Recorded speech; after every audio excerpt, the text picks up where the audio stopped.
इस लेक्चर में हम एक्सरसाइज 4.8 के क्वेश्चन नंबर 1 को डिस्कस करेंगे जी। जो क्वेश्चन नंबर 1 है वो हमारे पास है एक्स क्यूब माइनस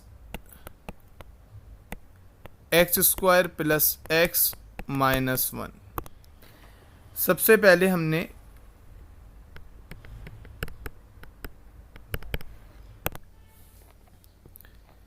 मेंशन करना है जी, हमारे पास जो क्वेश्चन है वो हमने मेंशन करा कि late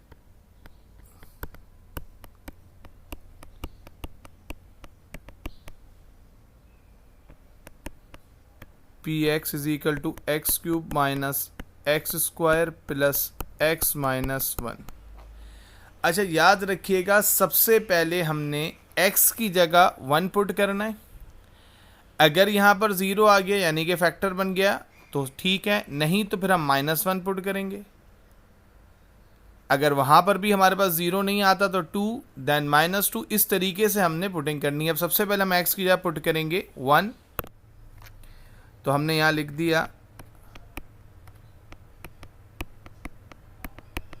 x is equal to 1।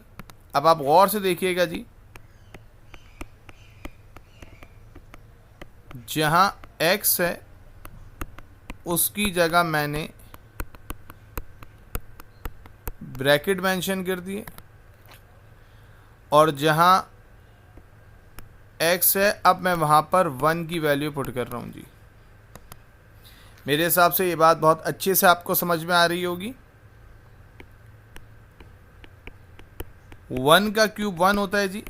Cube का मतलब होता है, मैं आपको साइड में सॉल्व करके समझा देता हूँ कि जैसे ये 1 क्यूब है, इसका मतलब होगा 1 मल्टीप्लाई बाय 1 मल्टीप्लाई बाय 1, जिसका आंसर आएगा 1। अगर 1 स्क्वायर होगा तो उसका मतलब होगा 1 मल्टीप्लाई बाय 1, तो 1 स्क्वायर का मतलब 1, 1 माइनस 1। अब आप गौर से देखें, इस 1 को इस -1 से कैंसिल कर देंगे, इस 1 को इस -1 से कैंसिल कर देंगे, यानी कि अगर मैं x की जगह 1 पुट करता हूं तो आंसर 0 आता है, यानी कि x इज इक्वल टू 1 मेरा फैक्टर है। ठीक है जी, इसका मतलब है हमने यहाँ मेंशन कर दिया कि हमारे पास जो x इक्वल टू 1 है, यानी कि x माइनस 1 है, ये हमारे पास फैक्टर है। हमने मेंशन कर दिया is a factor of px। Sir ये x माइनस 1 कैसे हुआ? अब आए हम आपको इसको समझाते हैं। देखिए जी, आपके पास जो फैक्टर आया था वो आया था x is equal to 1।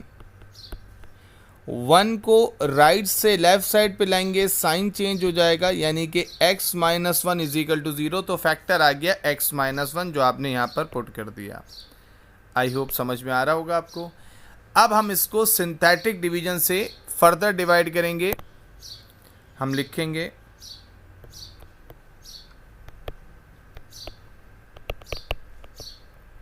By using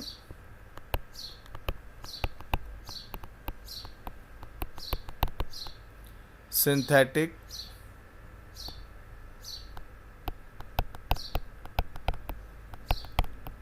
division method. अब सबसे पहले आप गौर से देखें, जो आपके पास पॉलिनोमियल गिवन था वहाँ देखें एक्स क्यूब है, नंबर नहीं है तो 1 है। चेक कीजिएगा, एक्स क्यूब के साथ नंबर नहीं है तो 1 है, एक्स स्क्वायर के साथ नंबर नहीं है तो 1 है, -1 क्योंकि साइन माइनस का है, एक्स के साथ कोई नंबर नहीं है तो 1 है, यानी कि -1। अब हम जब इसको सिंथेटिक डिवीजन से सॉल्व करेंगे तो सबसे पहले हमने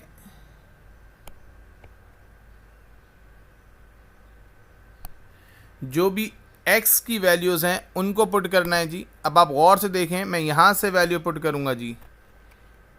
ठीक है जी, पहली वैल्यू एक्स क्यूब की है 1, एक्स स्क्वायर की वैल्यू है -1, एक्स की वैल्यू है 1, और नेक्स्ट वैल्यू है -1। आई होप आपको यहाँ तक बात क्लियर हो गई होगी जी। अब गौर से देखिएगा,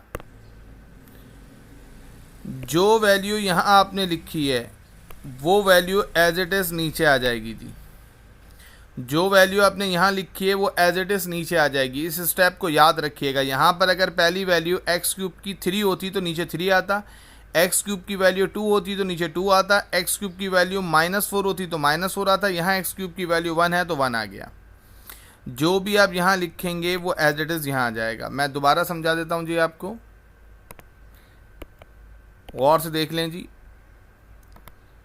जो भी एक्स क्यूब की वैल्यू है जो आपने यहाँ लिखी थी वो एज इट इज़ नीचे लिख दें जी। उसके बाद आपने करना ये है, जो भी एक्स की वैल्यू पुट की थी आपने, गौर से देखिएगा, जहाँ पर वैल्यू 0 आ रही थी उसको आप यहाँ पुट करते हैं जी। आई होप यहाँ तक बात क्लियर हो गई होगी जी आपको। अब हम फर्दर मूव करते हैं। 1 को 1 से मल्टीप्लाई करेंगे 1 आ जाएगा। -1 + 1 0, -1 + 1 0। इस 1 को इस 1 से मल्टीप्लाई किया था। मैं दोबारा समझा देता हूँ, गौर से देख लें जी। जब मैंने इस 1 के साथ इस 1 को मल्टीप्लाई किया तो मेरे पास 1 आया, -1 + 1 का आंसर 0 आ गया।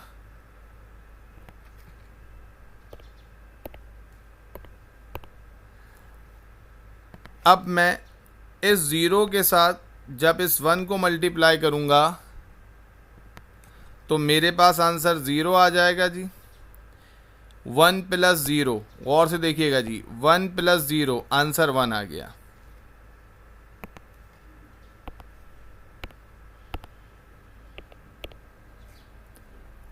अब मैं मल्टीप्लाई करूँगा इस 1 के साथ इस 1 को, तो 1 1 = 1 आ जाएगा और -1 + 1 का आंसर 0 आ जाएगा।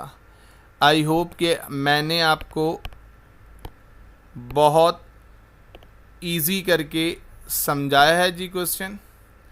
अब हम इस क्वेश्चन को फर्दर नेक्स्ट स्टेप की तरफ मूव करेंगे। तो देखिए मैं इसको कैसे लिखूँगा, यानी कि ये जो मेरे पास फैक्टर आया है सिंथेटिक डिवीजन के जरिए, जो फैक्टर आया है इसको मैं ऐसे लिखूँगा 1, ये वाला 1 ये रहा। 1 के साथ हमेशा x² आएगा पहले नंबर के साथ, फिर उसके बाद दूसरा नंबर आएगा, उसके साथ मैं x लिखूँगा और तीसरा नंबर एज इट इज़ आ जाएगा। उसके बाद जो रिमाइंडर मेरे पास बचा 0, उसको मैं लिख दूँगा, यानी कि 1x² + 0x + 1। और फाइनली मैं जब अपना आंसर लिखूँगा तो मैं लिखूँगा, जब मैं आंसर लिखूँगा तो रिज़ल्ट की हैंड डाल के मैं लिख दूँगा कि जो मेरे पास पॉलिनोमियल था, क्वेश्चन था, वो था x³ - x² + x - 1। और उसके जो मैंने फैक्टर बनाए थे, पहला फैक्टर देख लीजिए जी, ये x - 1 था। दूसरा फैक्टर ये आ गया x² + 1, क्योंकि 0x को जब हम सॉल्व करेंगे तो वो हमारे पास सिंपली क्या लिख दिया जाएगा, x² + 1 = 0, क्योंकि 0 से x मल्टीप्लाई होगा तो 0 हो जाएगा। ये फाइनली हमारे पास आंसर आ गया। आई होप कि ये लेक्चर आपको अच्छे से समझ में आ गया होगा। Thank you very much.